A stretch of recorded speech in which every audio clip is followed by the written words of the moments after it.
देखो दो तरह के लोग होते हैं। एक सज्जन अपने बेटे को ले गए आचार्य के यहाँ विद्यालय में। आचार्य जी से बोले इसे पढ़ा दो। वैसे तो ये बालक जन्मजात प्रतिभावान है, इसको पढ़ने की जरूरत ही नहीं है, पर विद्यालय में रहेगा तो कुछ डिग्रियां मिल जाएंगी। बहुत योग्य है, बहुत प्रतिभावान है, बहुत। ठीक है, भर्ती करा दो। आचार्य भी समझे गजब का पिता है, ऐसा अभिमानी आदमी हमने नहीं देखा। 2 महीने बाद वही पिता फिर आया, मेरे बेटे का क्या हाल है? उसमें 100 में 100 गुण होने चाहिए, बड़ा योग्य है, जन्मजात प्रतिभावान है। आचार्य जी भी विनोदी थे, कहने लगे क्या कहना तुम्हारे बेटे का, 100 में 98 गुण हैं उसमें, 100 में 98 गुण हैं, सिर्फ 2 नहीं है। तो पिता ने आश्चर्यचकित होकर बोला 98 तो है, पर 2 कौन से नहीं है? 98 गुण तो हैं, 2 कौन से नहीं हैं? 2। आचार्य जी बोले कि पहला तो गुण इसमें ये नहीं है, क्या? का इसमें इसके खुद की अकल है नहीं, 1। दूसरा, आचार्य जी बोले हमारी मानता नहीं है, बस, बाकी सब है इसमें। अकल है नहीं, आंख हो नहीं, आंख वाले की माने नहीं। अंधई अंधा ठेनिया दून्यू कूप पड़ंत। अंधा अंधे को ठेल रहा है।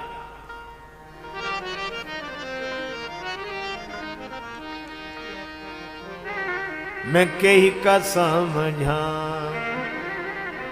सब जग अंधा, मैं कही का समझा सब जग अंधा, मैं कही का समझा सब जग अंधा, मैं कही का समझा सब जग अंधा, मैं कही का समझा सब जग अंधा, मैं कही का समझा सब जग अंधा, मैं कही का समझा।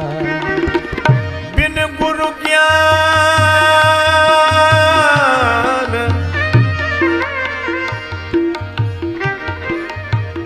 कहत कबीर सुनो भाई साधो।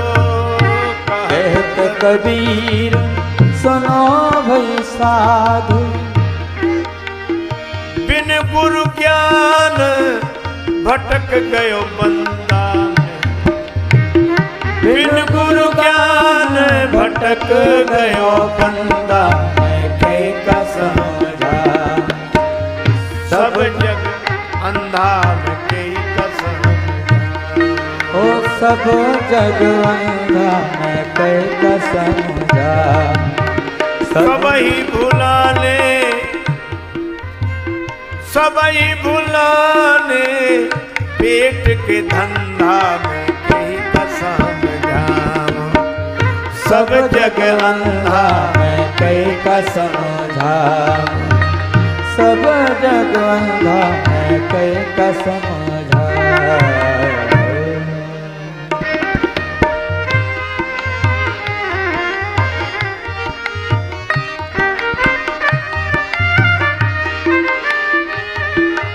अंधे को समझाना कितना कठिन है।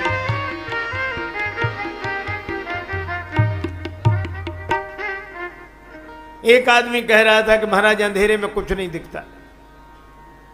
बिल्कुल सही है, अंधेरे में कुछ नहीं दिखता, बिल्कुल। और एक महात्मा ने कहा कि अंधेरे में कुछ दिखता है, बोले कुछ नहीं दिखता। महात्मा बोले अंधेरा तो दिखता है, अंधेरे में कुछ न दिखे पर अंधेरा दिखता है। अच्छा, जिसे अंधेरा नहीं दिखेगा उसे उजाला भी नहीं दिखेगा, जिसे अपना अज्ञान नहीं दिखा उसे ज्ञान क्या दिखेगा?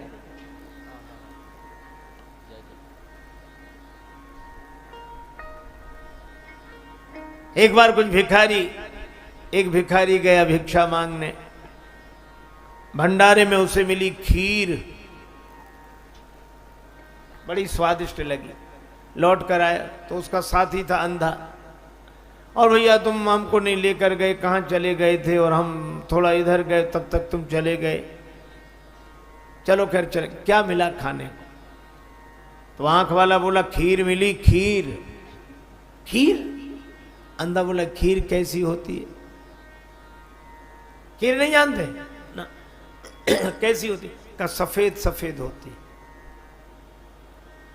अब उसने कहा ये सफेद सफेद कैसा होता, समझा? एक ज्यादा समझदार थे, बोले हम समझाते हैं, हमसे पूछो। हाँ खीर, हाँ कैसी होती खीर? सफेद सफेद। सफेद सफेद कैसा होता? बोले जैसे बगुला। और उसने बगुला भी नहीं देखा।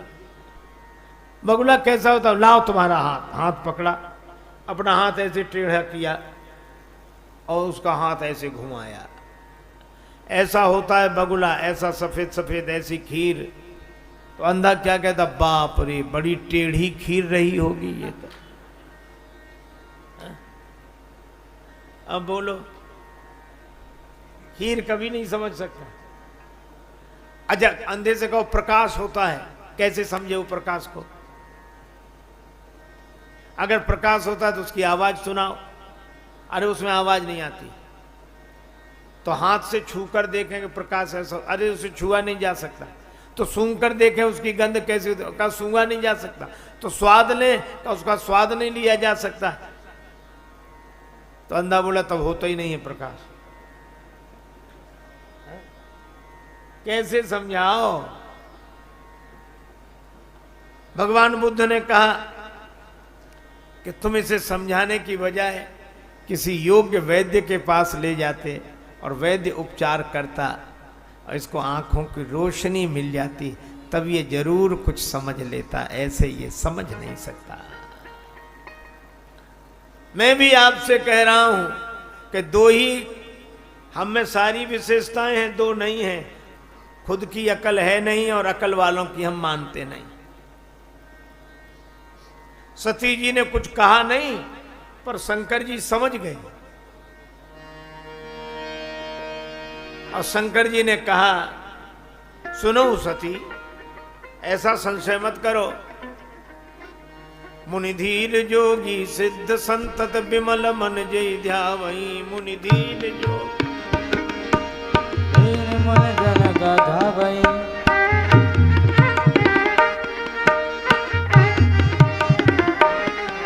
मुनिधीर जोगी सिद्ध संत विमल मन जय ध्यावई। मुनिधीर जोगी सिद्ध सकल मुनि जन गावई।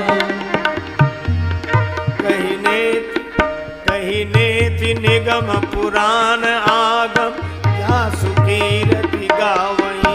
ओ जासु कीरत गावई। ओ जासु कीरत गावई।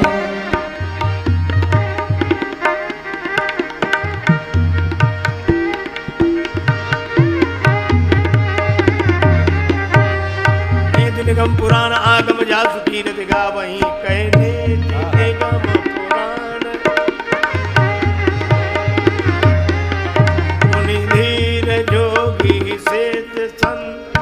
धीर जोगी सिद्ध संत विमल मन जय ध्यावई। मुनि धीर धीर मुनि धीर धीर मुनि।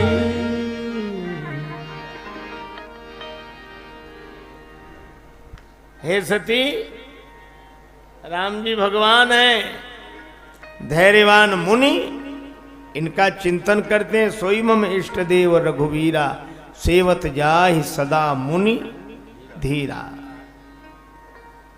भगवान शंकर बिना पूछे सब बता देते हैं, तो भी सती जी को भरोसा नहीं हुआ। शंकर जी भी समझ गए कि मेरे समझाने से भी सती जी नहीं समझ रही है। और मुझे कई बार लगता है कि समझाने वालों को ही समझ लेना चाहिए। शंकर जी ने कहा कि तुम्हें अधिक संदेह हो तो परीक्षा ले लो। और सती जी परीक्षा लेने के लिए राजी हो गई।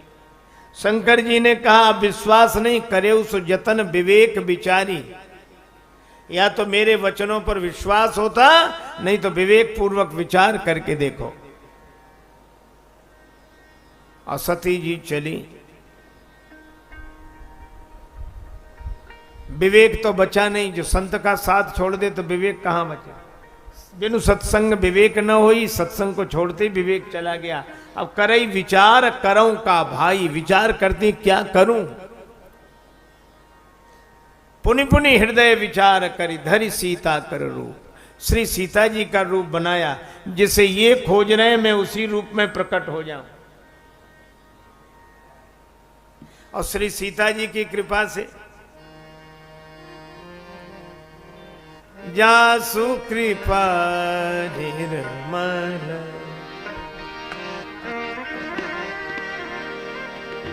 निर्मल मति पावहु जासु कृपा निर्मल,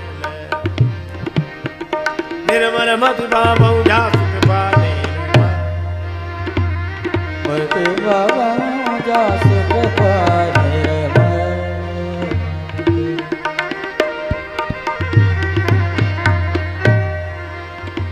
निर्मल मति पावहु जासु कृपा निर्मल, मति पावहु जासु कृपा निर्मल, मति जासु कृपा निर्मल, निर्मल मति पावहु कृपा निर्मल, कृपा निर्मल, कृपा निर्मल, कृपा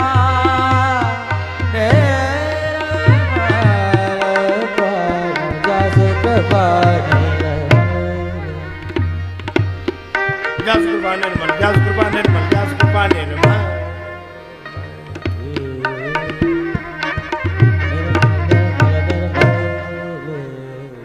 जिसकी कृपा से निर्मल मति मिलती हो वो है श्री जानकी जी।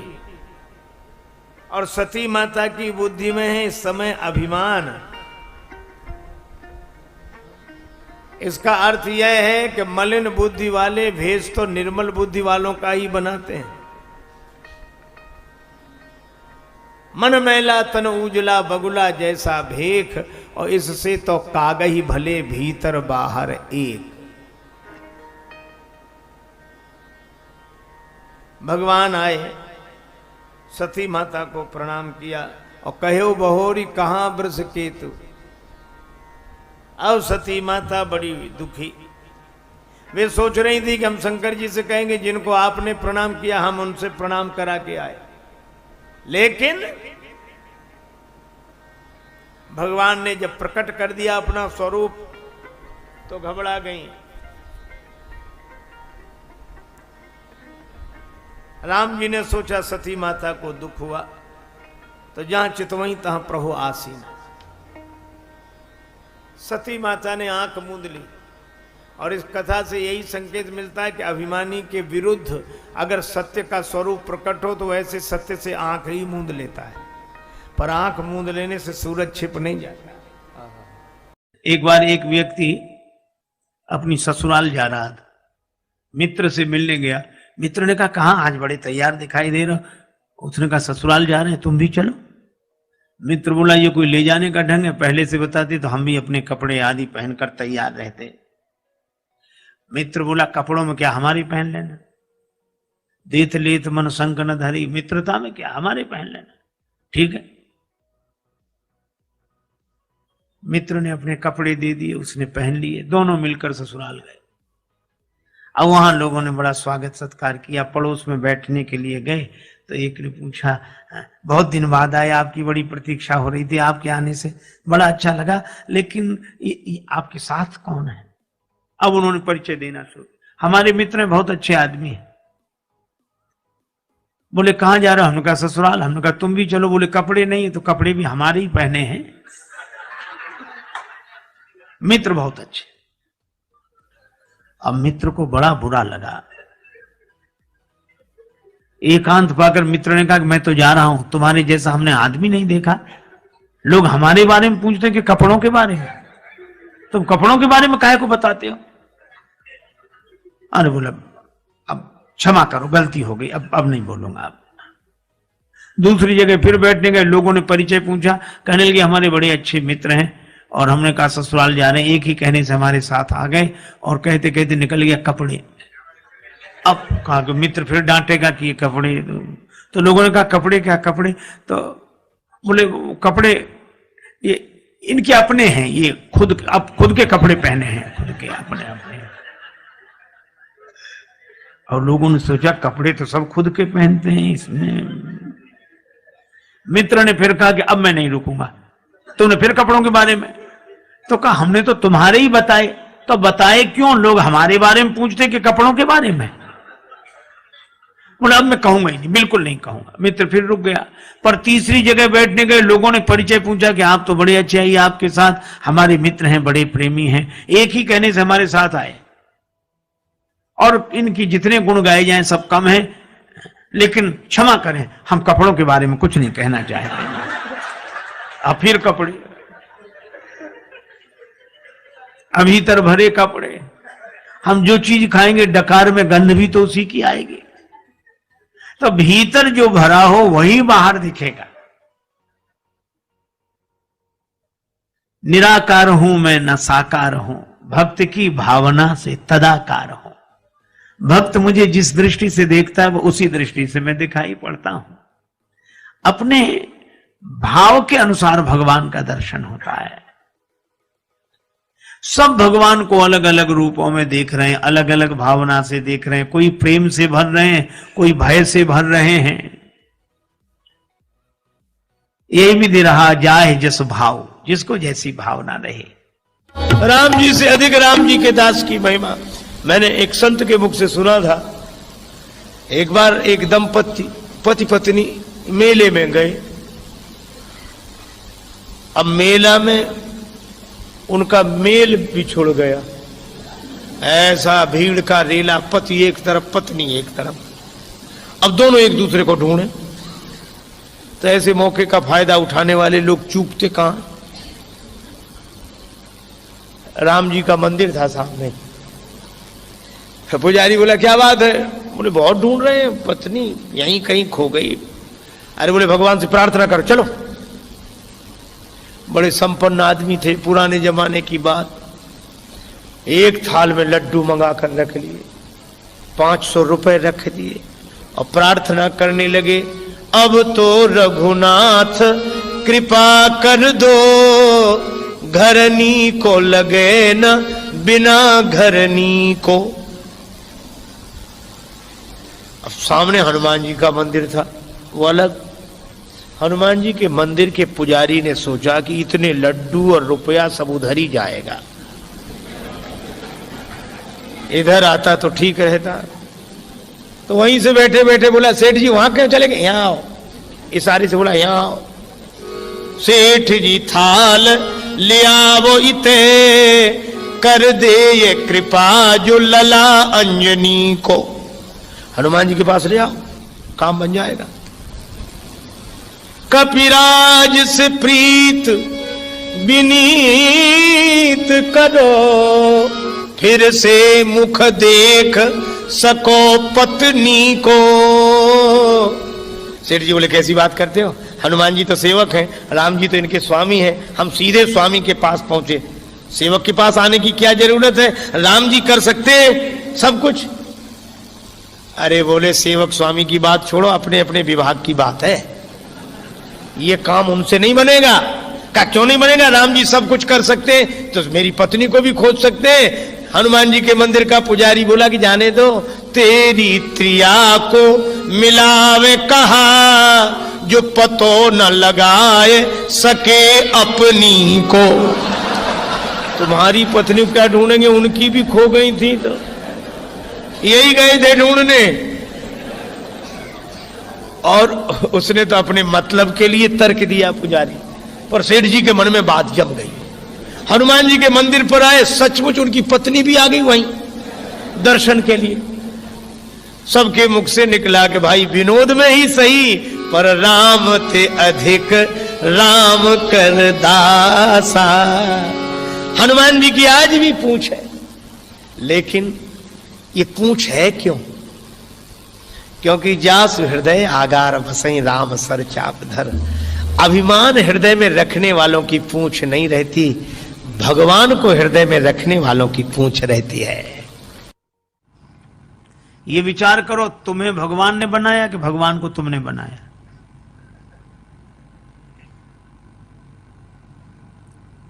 वो आदमी सोचने लगा कि हम तो भगवान की पूजा के लिए जा रही, कहां से तर्क करने वाला रास्ते में मिल गया ये।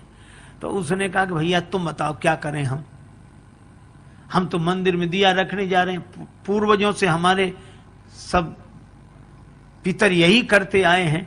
तो वो क्या बोला, इतने दिनों से गलती चली आए तो क्या सही मान ली जाएगी? इसका अर्थ तुम भी गलत, तुम्हारी पीढ़ियां भी गलत। उस व्यक्ति ने कहा तो हम क्या करें ये बताओ। वो बोला विचार करो, ये दिए में ज्योति कहां से आई? अब है विचित्र बात की नहीं? अब दिए में ज्योति कहां से आई? उस व्यक्ति ने सोचा कि अगर हम कह दें कि माचिस की तीली से आई तो ये पूछेगा कि तीली में कहां से आई। इस कहां का तो अंत ही नहीं है। उस व्यक्ति ने बड़ा अच्छा काम किया। जैसे ही उसने पूछा कि दिए में ज्योति कहां से आई, उसने फूंक मारकर दिया ही बुझा दिया। जैसे ही दिया बुझाया तो उस व्यक्ति ने कहा कि तुमने दिया क्यों बुझा दिया? तो यह व्यक्ति बोला कि अब तुम ही बताओ दिए की ज्योति कहां गई? कहां गई? उसने कहा इसका क्या अर्थ? तो इस व्यक्ति ने कहा कि जहां गई वहीं से आई थी। आई थी हम नहीं बता सकते, गई थी तुम नहीं बता सकते, काहे को बेकार विवाद में पड़ते हैं।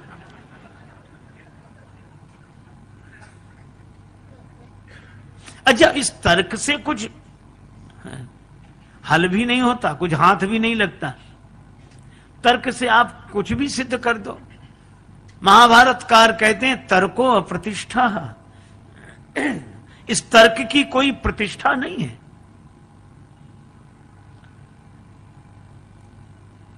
देखो, एक व्यक्ति पढ़कर आया, उसने बहुत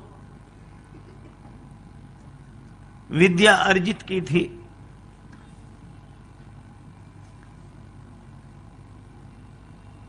मां ने कहा कि बेटा तू अभी अभी लौटा है,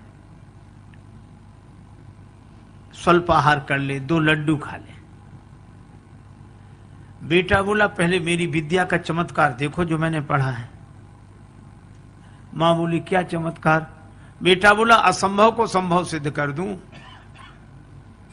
मां बोली कैसे करेगा? जो है नहीं उसको कैसे सिद्ध करेगा? पिता भी पास आकर बैठ गया कि देखें इसकी विद्या। बेटा बोला कि लड्डू कितने रखे हैं? मां बोली 2। बेटा बोला 3। कहा कैसे? बोले अभी सिद्ध कर देता हूं।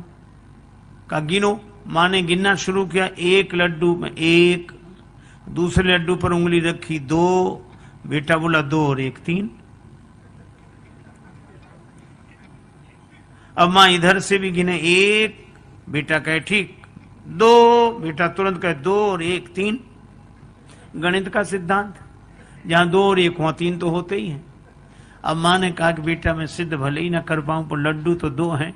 बेटा बोला सिद्ध करो तो मानो, लड्डू तो 3 हैं।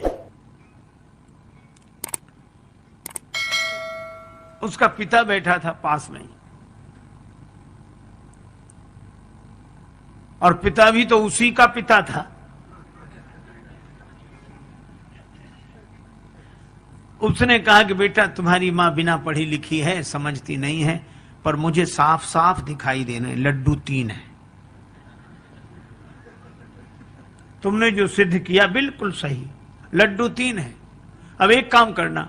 कहा क्या? कहा 1 लड्डू मैं खा लूंगा, दूसरा लड्डू तुम्हारी मां खा लेगी और तीसरा तुम खा लेना।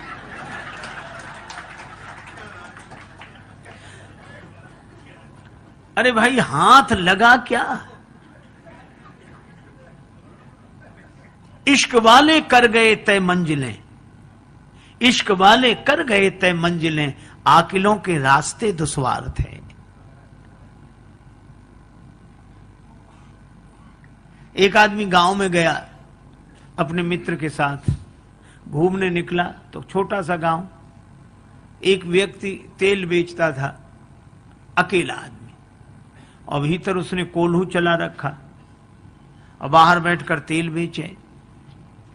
इस व्यक्ति ने देखा कि अकेला आदमी कैसे करता है, तो उसने कहा कि तुम ये बैल को हाँकते नहीं हो और कैसे बिना तुम्हारे चलाए चलता है। तो उस आदमी ने कहा कि बैल को मैं हाँक देता हूं और जब चलने लगता है तो बाहर आके बैठ जाता हूं, तो उसे पता नहीं लगता कि तुम पीछे हो। तेल बेचने वाले ने कहा हमने उसकी आंख पर पट्टी बांध रखी। सो तो ठीक है, लेकिन तुम बाहर बैठे हो, बैल अगर चलना बंद कर दे तो तुम्हें कैसे पता लगेगा। तेल बेचने वाला बोला हमने उसके गले में घंटी बांध रखी, चलना बंद होता घंटी बजनी बंद हो जाती, हम फिर जाके हाँक देते हैं। पर वो तार्किक मानने कोई तैयार नहीं। वो कहने लगा कि नहीं ये भी कोई बात नहीं हुई। कहा क्यों? कहा ऐसा भी तो हो सकता है कि बैल एक ही जगह खड़ा खड़ा गर्दन हिलाता रहे, एक ही जगह खड़ा खड़ा गर्दन हिलाता रहे तो भी तो घंटी बजेगी। तेल बेचने वाला हाथ जोड़ के बोला बाबूजी वह बैल है, आपकी तरह तार्किक नहीं है।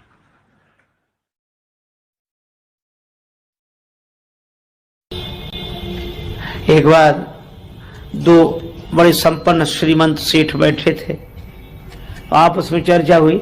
एक बोला हमारा नौकर बड़ा मूर्ख है, दूसरा बोला हमारे नौकर से ज्यादा मूर्ख नहीं हो सकता। तो पहले वाला बोला नमूना देखोगे? हाँ। उसने अरे इधर आओ, बुलाया, 10 रुपए दिए, जाओ बाजार से टेलीविजन ले आओ 10 रुपए में। और वो 10 रुपए लेके चला गया टेलीविजन लेने। उसने अपने मित्र का देखा, इसका ये 10 रुपए में टेलीविजन लेने जा रहा। दूसरा बोला कि अब हमें अपने नौकर का नमूना दिखाने का अवसर दो। हाँ। उसने अपने नौकर को बोला इधर आओ। हाँ कहिए साहब। तुम ऐसा करो, ऑफिस तो तुमने देखा है? हाँ देखा है। ऑफिस में चले जाओ। हाँ तो वहां जाकर ये देखो कि हम वहां हैं कि नहीं। और दूसरा भी चला गया।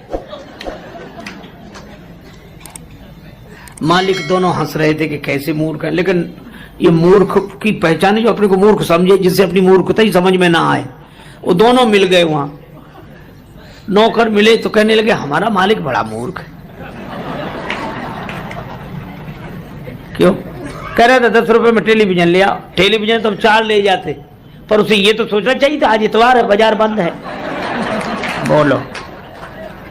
और दूसरा क्या कहता है कि हमारा मालिक और ना समझ हमसे कहता तो ऑफिस में जाके देखो कि हम वहां हैं कि नहीं, हमको भेजने की क्या जरूरत थी, फोन नहीं कर सकता था।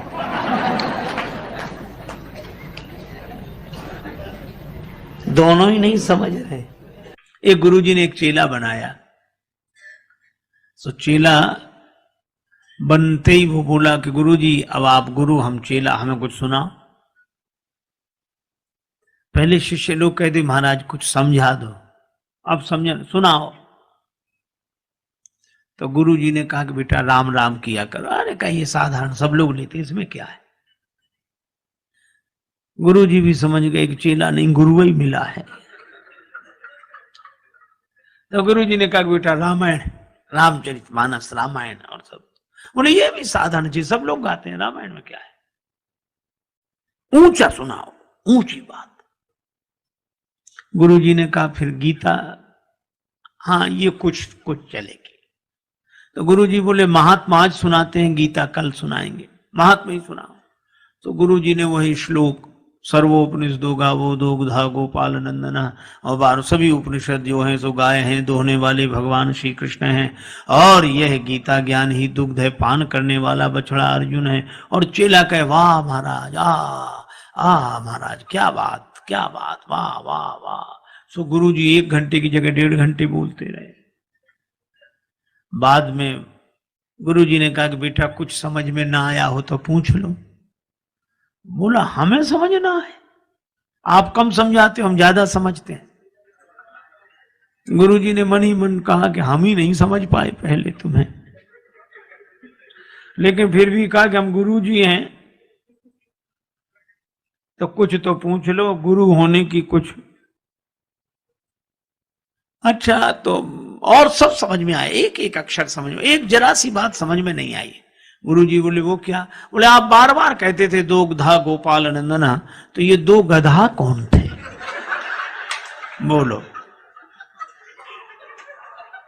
सो गुरुजी ने माथा पीटा।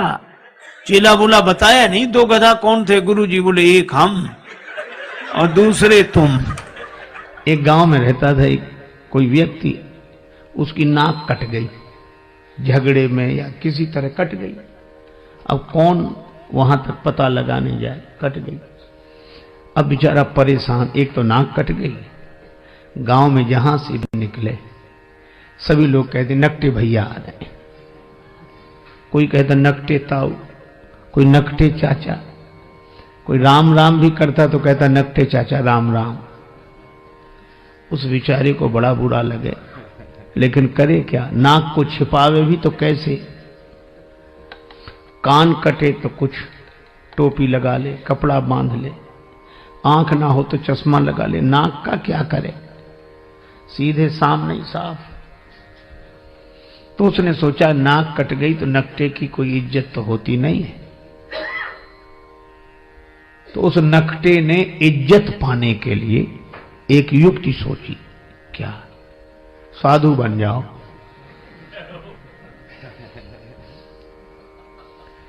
ताकि हमारी कटी हुई नाक पर ध्यान न जाए। पर लोग भी तो विचित्र हैं, बेचारा साधु भी हो गया तो भी लोग कहते नकटे बाबा आए, नकटे स्वामी जी। अब बड़ी मुसीबत। और कोई कहता नकटे तो दूसरे लोग डांटते है, ऐसे बोलते हो, साधु हैं ऐसे मत बोलो। तो उसे लगता कि शायद पक्ष में हो, लेकिन वो भी यही पूछता कि महाराज कैसे कट गई।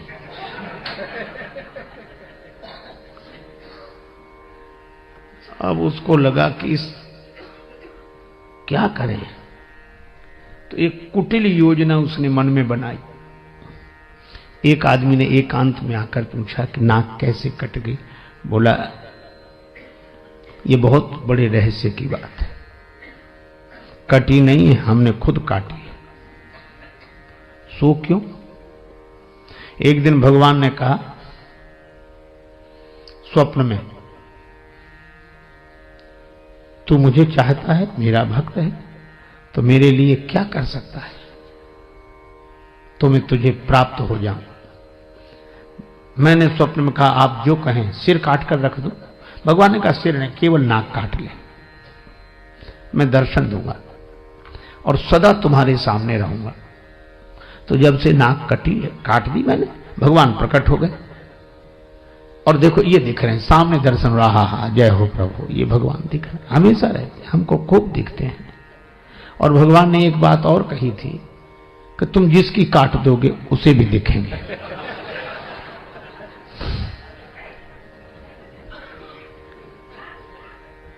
अब भगवान का दर्शन कौन नहीं चाहता? नाक कटे तो कटे। बोले लोग भले ही कुछ समझे, नाक कटे तो भगवान मिल रहे। तो कहा एक बात है, क्या? हमको भी मिलेंगे भगवान? हाँ मिलेंगे। तुझे काय को नाक कटवाता? बोले नहीं, नाक जाए तो जाए, दर्शन तो हो। तो कही आ जाओ सवेरे। गया, उसकी भी काटी। अब कहीं भगवान ऐसे मिलते हैं? उसकी नाक कटी, उसने कहा कि हमें तो नहीं दिख रहे कहीं। बोला हमें भी नहीं दिखते। कहा फिर हमारी काय काट दी? कहा कि हम अकेले परेशान थे, सब दो हो गए। अब उस बेचारे को मिला कुछ नहीं था उस नकटे के पास, और नकटों के पास किसी को कुछ मिलता भी नहीं है। लेकिन चूंकि अपनी नाक कट गई तो मजबूरी थी, अब वही हल्ला मचाने लगा। हाँ भगवान दिख रहे हैं, ये दिख रहे हैं, प्रत्यक्ष दिख रहे हैं, सामने दिख रहे हैं। अब पहले तो एक कहता था, हाँ, अब दो कहने लगे।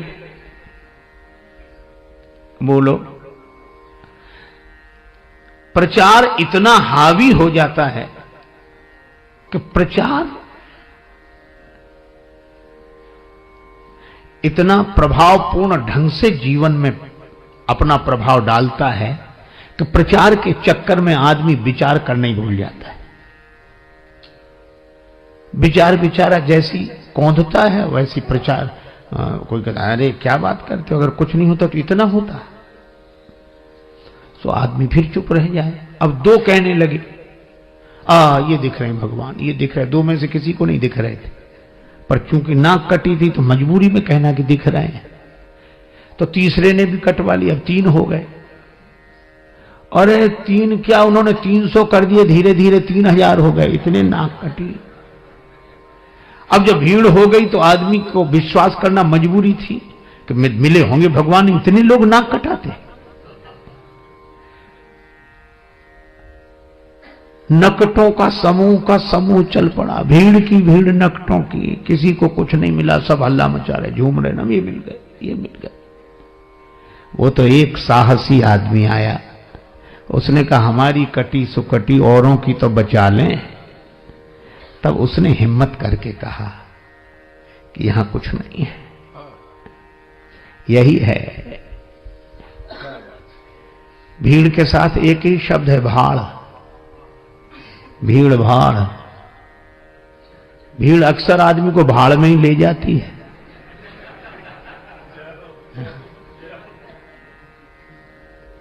अब प्रचार की क्या बात कहें, आप अन्यथा न ले, मैं श्री राम कथा ही कह रहा हूं। एक पल नहीं जिए जो इंसान की तरह, एक पल नहीं जिए जो इंसान की तरह, वे पूज रहे हैं आजकल भगवान की तरह। एक पल नहीं जिए जो इंसान की तरह, वे पूज रहे हैं आजकल भगवान की तरह। मेहरबानी मीडिया की, मेहरबानी मीडिया की, रुपयों की वजह से दुनिया में छा गए हैं तूफान की तरह। उपदेश दे रहे हैं औरों को शांति का, उपदेश दे रहे हैं औरों को शांति का, और आपस में लड़ रहे हैं पहलवान की तरह। और फूलों की तरह खिलते मिलते नहीं हैं संत, फूलों की तरह खिलते मिलते नहीं हैं संत, टीवी के खुलते खुलते दुकान की तरह। और राजेश त्याग हरि को धनियों के हाथ में, साधु भी बिक रहे हैं सामान की तरह। क्या ये विडंबना है। और यह बात मुझे तब याद आती है जब मैं सोचता हूं कि राम जी के दर्शन के लिए अयोध्या की देवियां भी गई, पर सहज श्रृंगार, क्योंकि जानती हैं भगवान सहजता पर रीझते हैं। आप जैसे हैं वैसे ही भगवान के सामने पहुंच जाएं। अच्छा, आप जैसे हैं वैसे ही भगवान के सामने पहुंच जाएं तो आप भगवान के लिए अनमोल हैं। और अगर आप जैसे ही हैं वैसे ही दुनिया के सामने पहुंच जाएं तो आप करोड़ों के भी हों तो 2 कौड़ी के, और आप हों कुछ और दिखें कुछ तो 2 कौड़ी के भी हों तो करोड़ों के। पर बनावट जहां चले तो ठीक, पर भगवान के यहां तो न चले। इसलिए सहज श्रृंगार, सहजता ही जीवन का श्रृंगार है, सरलता। एक व्यक्ति अपनी ससुराल गया, गांव का रहने वाला था। पत्नी शिक्षित मिल गई, ससुराल पहुंच गया बिना सूचना के। उसकी देवी ने बड़ी प्रशंसा कर रखी थी कि बड़े सुयोग्य हैं, बहुत समझदार हैं। तो उसकी सहेलियां इकट्ठी हो गई, वो भोजन के लिए बैठे। पत्नी मन ही मन डर रही थी कि इतनी इनकी बात बनाई है, और ये कैसे हैं सो तो मैं जानती ही हूं। चलो, तो गांव की परंपरा, वो भोजन बनाने बैठी चूल्हे पर, और उसने सामने उनको बिठाया भोजन करें।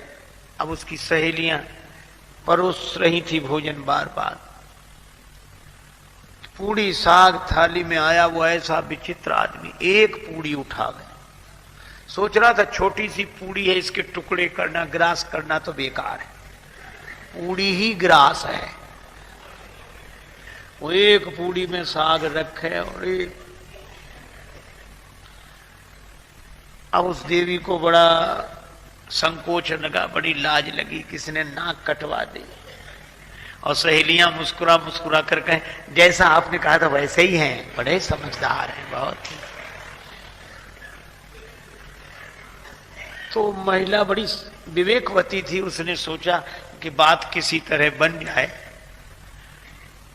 तो वो तो पूरी खाए जा रहे थे। अब उसको था कि ये हमारी तरफ देखें तो हम इशारा करें। तो जैसे उधर देखा तो उसने भोजन बनाते बनाते इशारा किया, उंगली द्वय उठाई गंवारपन पति को देख, कि एक एक पूरी के ग्रास दुई करें जा। दो उंगली उठाई कि कम से कम एक पूरी के 2 टुकड़े तो करो।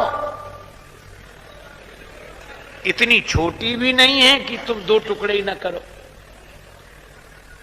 पति ने समझा कि हमारी पत्नी पूरी सहानुभूति के साथ कह रही कि थके हुए हो, इतनी दूर से चलकर आए, एक पूड़ी में क्या होता है, 2 अब तो वो एक पूड़ी उठावे, उस पर साग रखे, दूसरी पूड़ी उसके ऊपर रखा, द्वे द्वे को चावे लाग्यो मूढ़ जब एक साथ। तो पत्नी ने अपना माथा पीट लिया। समझाने वाले तभी माथा पीटते हैं कि समझने वाला उल्टा ही समझे। तो माथ ठोक त्रिया कहे लाज सो डरे जा। माथा पीटा कि लाज तो रख, कुछ तो समझ। पति ने समझा, ओ बड़ी भूल हो रही थी। पत्नी कह रही है कि ये पूड़ियां साधारण नहीं है, पूजा की पूड़ियां हैं, इन्हें पहले प्रणाम करो, माथे से लगाओ, फिर खाओ। पतिदेव समझे कि पावे के प्रथम इन पूजनीय पूरन को शीश पे धरे जा। अब तो वो 2 पूड़ी और साग फिर माथे से लगाओ, फिर खाए। तो पत्नी ने अवसर देखा तो पति को समझाने के लिए चूल्हे से बोली। एक लकड़ी लगाई, अग्नि प्रज्वलित की और बोल उठी रोष भरी चूल्हे से चतुर नारी। और चतुर नारी ने यही कहा कि अरे चूल्हे, जैसो जरे आयो प्रथम तैसो ही जरे जा। इससे तो तू पहले ही अच्छा था, जैसा जल रहा था वैसे ही जलता रहे। समझाने से तो और उल्टा हो गया। कई बार लोग उल्टा ही समझते हैं।